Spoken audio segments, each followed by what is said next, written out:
여러분 혹시 반려동물과 함께 지내고 계신가요? 우리나라에 반려동물을 키우는 인구가 1,500만 명이라고 합니다. 전체 인구의 거의 30%에 이르는데요. 그런데 그 이면에는 학대당하고 이용만 당하는 동물들도 많죠. 체험과 저널리즘을 합친 체헐리즘 시간, 머니투데이 남형도 기자와 함께합니다. 안녕하세요. 안녕하세요. 이번에는 미용 실습견을 보셨다고요? 어떤 강아지가 미용 실습견이에요? 그러니까 강아지 미용을 하려는 실습생들이 연습하기 위해서 이제 쓰는 개라고 보시면 됩니다. 네. 한 사육장에 갔는데 미용 실습견이 총 58마리가 있었고 한 달에 이제 두세 번 정도 이제 봉고차를 타고 미용학원에 갔다가 다시 돌아오는 방식이고요. 뭐 말티즈, 푸드, 비숑 이렇게 인기 많은 품종별로 분류가 되어 있었는데 털이 다 자라면 그렇게 나갔다가 돌아오는 방식으로 되어 있었습니다. 근데 딱 거기까지만 들어보면 강아지도 호강하네. 뭐 미용도 받고 차 타고 갔다 와서 미용실 갔다 오는 거 아니야? 라고 생각할 수 있는데 현실은 그게 아니라면서요. 그러니까 그 사육장이 바깥에 보니까 변이 가득 쌓여 있었고 내부는 뭐 파리로 막 들끓는 상황이었고요. 그러니까 미용 실습견이어서 털만 뭐 깔끔하게 계속 주기적으로 받으니까 깎여 있었을 뿐이고 상태가 거의 다 좋지 않았습니다.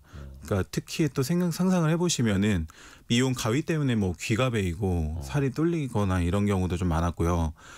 대부분 이제 치아가 썩거나 빠져서 혀를 내밀고 있었고 몸이 너무 마르다 못해 이제 앙상할 정도의 강아지들도 있었고 그 밖에도 탈장, 뭐 실명, 종양 이렇게 몸 어딘가 한 곳은 좀 아픈 경우가 대부분이고 이게 치료받은 흔적이 거의 없었습니다.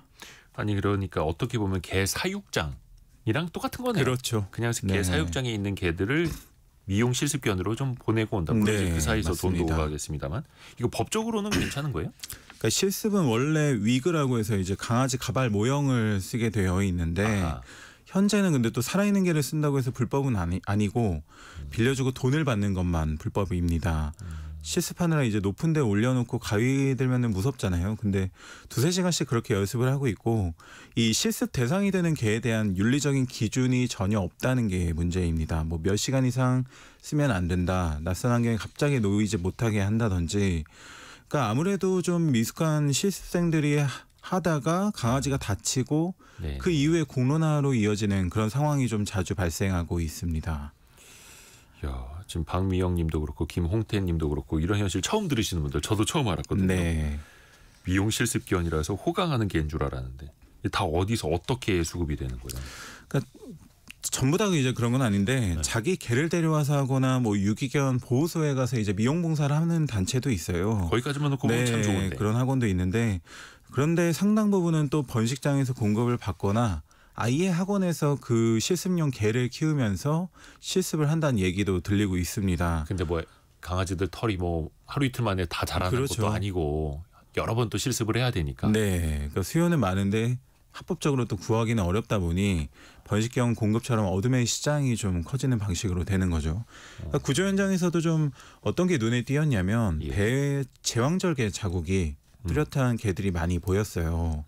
이게 어떤 거냐면 통상 번식장에서 새끼를 빼낼 때 남는 흔적이거든요. 그러니까 오랜 시간 또 뜬장에 갇혀가지고 강제로 임신당하고 새끼를 낳고 뭐 빼앗기고 그러면서 아프고 제대로 치료를 못 받다가 그렇게 번식견으로 쓰임이 닿으면 다시 이 개를 미용 실습견으로 또 공급하는 그런 끝까지 정말 써먹는 구조인데요. 번식장과 개를 씻기고 번식장 입장에서는 씻겨주고 털을 깎아주는 사람이 있어서 좋고 미용학원은 실습생이 아무래도 서툰 손길에 감내할 개가 있어서 좋다. 이런 식으로 운영이 되고 있었습니다. 그냥 강아지 공장에서 계속해서 돌림으로 이용당하는 강아지들이 이제는 털까지 이용을 당하는 건데. 네, 맞습니다. 이거를 학생들도 알고 있을까요? 미용 실습생들도? 그러니까 반응이 어떻든가요? 사실은 이제 강아지를 사랑해서 좀 입양할 때 재능 기부라도 하고 싶어서 이제 미용을 좀 배우려고 했다. 그런 일이었는데 사실 끔찍한 뭐 기억과 트라우마로 남았다는 실습생도 있었고요. 특히 번식장에서 오는 강아지들 상태가 심각하다 보니까 발톱에서 뭐 좀 피나거나 이런 게 매일 있는 일이었고 케이지 안에 뭐 4-5마리씩 들어가서 강아지가 괴로워해도 좀 미용을 진행을 계속하고 좀 생명이 아니라 인형처럼 느껴졌다라고 하는 분이 있었고요. 또 다른 실습생은 합법 번식장에서 온 실습견을 썼지만 합법이라고 하기에는 또 강아지 상태가 좀 말이 안 되더라 이렇게 이야기를 하는 경우도 있었습니다. 발 한쪽이 없기도 하고 발이 없다고. 네, 실명이 된 강아지도 있고 가위로 살을 자르거나 눈이 찔려도 병원에 한 번 안 가고 뭐 소독만 한 채 돌려보낸 경우도 있더라. 그래서 그러니까 좀 병원에 가야 하는 정도의 강아지인데 그렇죠. 미용 실습견으로 와 있는 거야. 네. 그래서 그렇게 그러니까 뭐 실습하다가 그렇게 되면은 또 병원에 데려가서 치료를 해줘야 되는데 네네. 그렇게 잘 되지 않고 이제 이게 악화돼서 이제 이렇게 상태가 심각해진 경우가 좀 많이 보였다라는 거죠. 그래서 털 깎고 네, 미용 실습한 다음에 다시 공장으로 가고. 네. 그래서 미용 배우러 갔다가 너무 마음이 아파서 이게 결국 그만뒀다 이런 증언도 좀 많이 들었습니다. 아이고 그냥 예쁜 강아지 예쁘게 꾸며주면 네, 되는 줄 알았는데 그렇죠. 8722님 우리 반려견은 15살입니다. 오늘도 병원에 데려가신다고 하네요. 네, 참 정말 예쁜데 번식장은 없어져야 합니다. 이렇게 이야기해 주셨고요.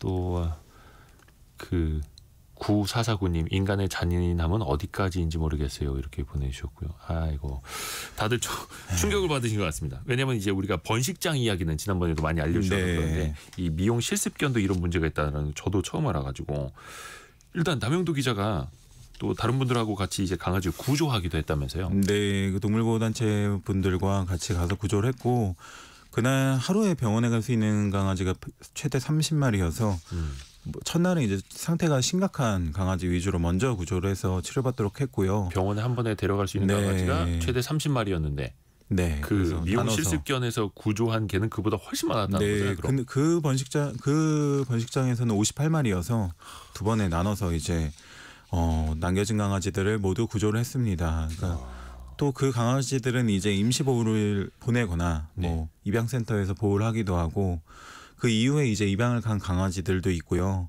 근데 너무 상태가 심각한 상태여서 치료도 못 받고 결국 무지개 다리를 건넌 강아지도 있었습니다. 그렇게 상태가 안 좋은데 자기 털을 미용 실습용으로 네, 맞습니다. 또 오가면서 또 네. 그렇게 자기 몸을 제공하는 강아지들이 있다라는 거고 앞에서도 우리나라 그 반려동물과 함께 지내는 인구가 1,500만이 넘는다고 말씀드렸는데 네. 그렇다 보니까 이번 대선에서도 그 반려동물 관련된 공약이 나오더라고요. 네, 민주당 국민의힘 양당 후보가 반려동물 병원비를 표준화해서 비용 부담을 좀 낮추겠다 이런 공약을 내세웠고요. 여기에 이재명 후보는 동물학대 가해자의 반려동물 사육을 일정 기간 동안은 못하게 하는 금지하는 동물 사육 금지 제도를 도입하고 불법 번식장을 규제하겠다고 했고요. 김문수 후보는 유기동물의 입양을 지원해서 자연사나 안락사를 최소화하고 반려동물과 함께하는 할 수 있는 시설을 좀 더 확대하겠다 이런 방안을 내놨습니다. 그러게요. 이게 제도적으로 원체 있었던 건데 잘 지켜지지 않았던 건지 뭔가 네. 또 새로운 제도가 더 필요한 건지 꼼꼼하게 좀 따져봐야 될 텐데 현장에서 느끼시는 분들도 좀 이야기를 해줬을 거 아니에요. 또 남 기자가 보기에 네. 이거는 진짜 꼭 필요한 제도다. 어떤 게 있을까요? 그러니까 구조적인 측면에서 보면은 역시 이 고리의 시작점인 그 번식장 문제가 번식장. 네, 가장 큰 문제는 번식장인데 번식으로 쓸모 없어지면은 미용 등으로 이제 좀 쓰임을 다해야만 결국 끝나는 상황인데 그 다른 얘기지만 그 뒤에 결국에 뭐 폐견 처리를 하느라고 폐견 처리장도 또 있거든요.